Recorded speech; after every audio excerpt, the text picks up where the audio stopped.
Hi, I'm Melissa. I'm an intuitive coach and mentor, And I'm Luisa. I'm an awakening coach and energy healer. and we're your spiritual besties. We're just everyday women having an extraordinary human experience. You see, we've both been led down the path of amazing discoveries through the power of spirituality. So, we're here to share our experiences as we dive deep into all things sacred. Our hope is that we can contribute to the collective conversation to help you feel less alone and more confident as you walk the path to becoming more connected with the universe. We'd love for you to join us each week as we share our discoveries and navigate this journey together. I'm saying, just realizing from being before my spiritual awakening and after, now that I live my truth, that I make my decisions based on what I want, and I don't think about the comforts, and I don't think about all of the things that I'm going to have to give up to be able to live my truth. It was just very eye-opening to walk in there being myself, knowing and being secure that the decisions that I make are solely based on my wants and desires versus on what is comfortable or on somebody else's conditionings and beliefs. And it was a really empowering moment, not because I wanted to take from her experience, but because it reminded me who I had been. Because it's easy to forget, I think, at least for me. After I've been on this side, it's been really easy to forget how much I struggled and what my life really did look like. I remember bits and pieces as topics come up, but the feeling and what I looked like on a day to day, I was like, yeah, I looked great because I get to buy all the brands and all the things that I wanted and all the blah, blah. But that energy just radiating off me, I was like, that was me. Mhm.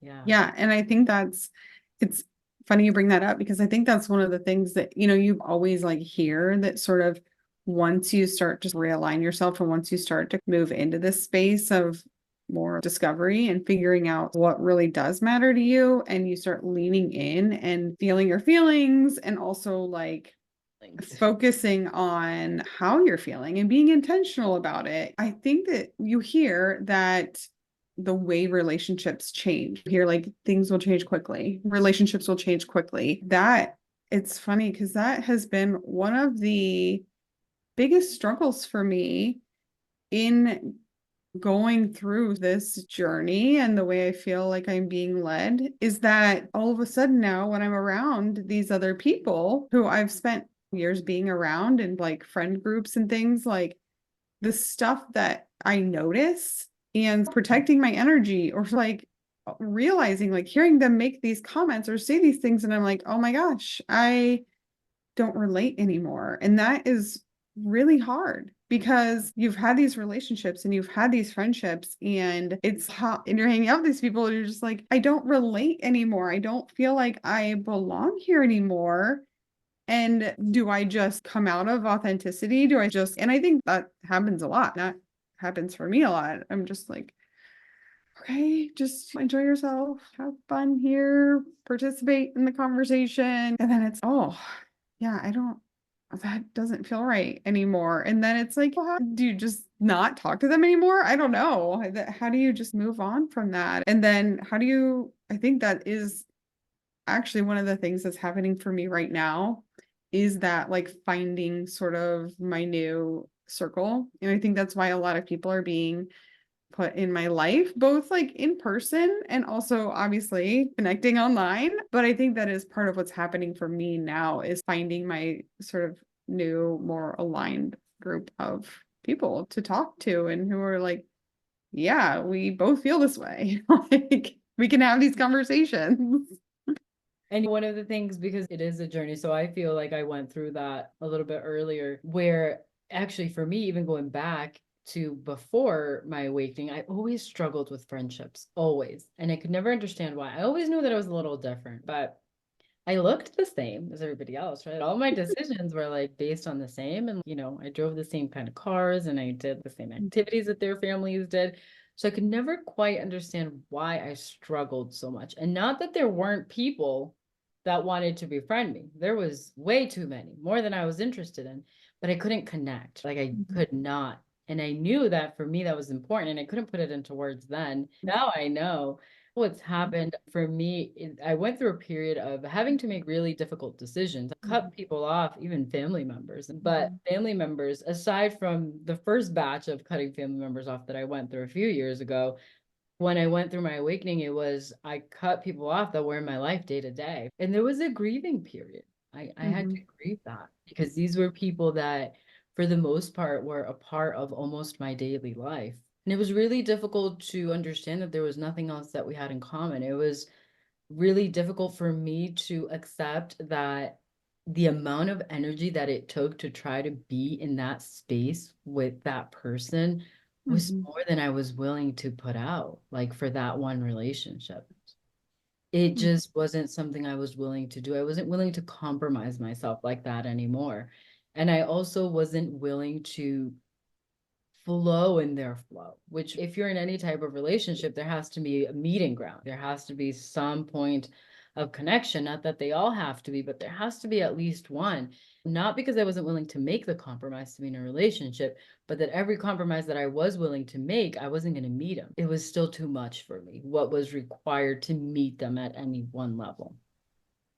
And I went through my grieving period where it was like, it's losing someone, it's losing a relationship. And it was a family member that I had chosen to continue to have a relationship with, even after I had chosen to not have a relationship with most of my biological family. And I think that was a little bit hard, but I ultimately just kept going back to myself. I always just kept going back to me. And am I going to keep sacrificing myself? Because that's what that felt like. Every exchange felt like a sacrifice. And I said, if I am literally moving things, you know, bigger things that were more important to me in my life, then why would I compromise on something that seems so small? Not that connections are small, but compared to all of the big changes that I had already decided to make because they didn't align with my truth, that one seemed small. And I decided that I just wasn't going to. And it goes on a case by case basis because there are still relationships in the physical world that I haven't addressed that I've been just running from because I'm like, because I'm like, I really liked her. I loved her, but afraid of what is that going to feel like now because we don't engage in like I don't engage in the main activities that we used to engage in together. Are we going Mhm. to be able to build a relationship that's different that doesn't include engaging in that one activity that we shared? And so there's a few of those that I'm like still running from, but I'm Mhm. sure they'll come around to make me have to make a decision. And I'm glad that they will, right? Because I feel like it'll sink me deeper into my truth, into whatever that is at the time, whatever that looks like. But Yeah, yeah, it is. It's hard.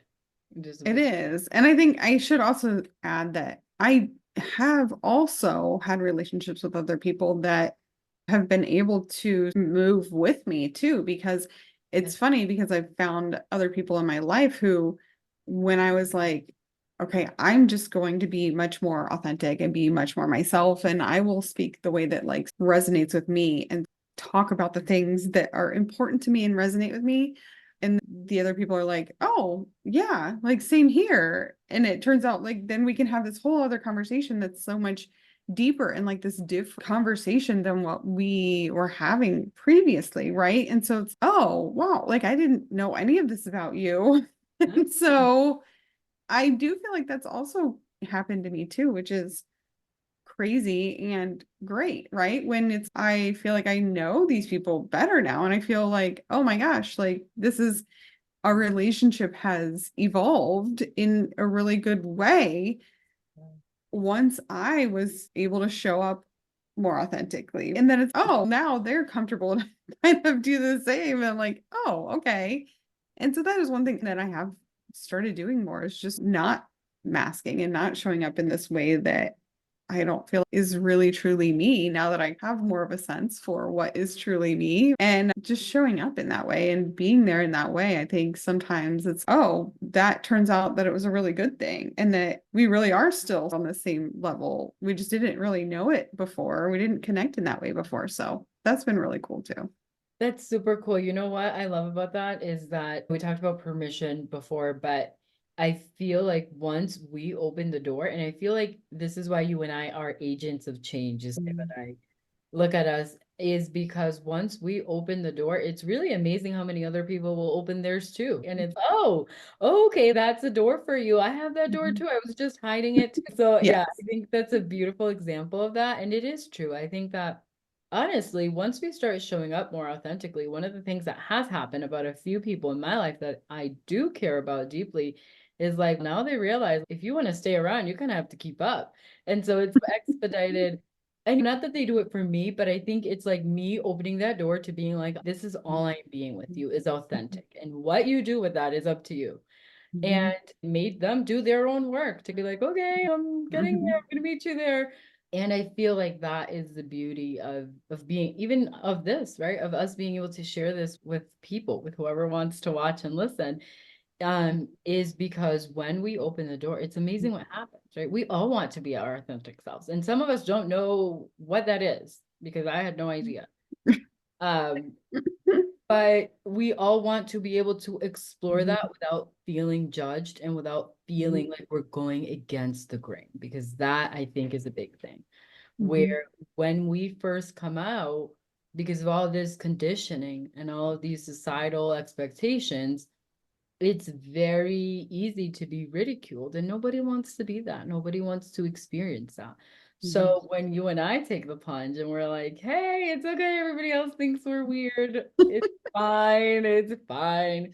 Then we basically help other people be like, okay, there's two weirdos. So if I join, third one and it's okay, and then we become a whole tribe. Yeah, I think it's beautiful. That's a wrap for this episode. We hope you found some inspiration, a helpful tip, or maybe just a good laugh. Remember, amazing human, you are not alone on this path to connect with your inner wisdom and the universe. To stay connected and keep the conversation going, subscribe to our YouTube channel and our podcast so you never miss an episode. And if this episode resonated with you, share it with your friends, family, or anyone who might find value in it. Until next time.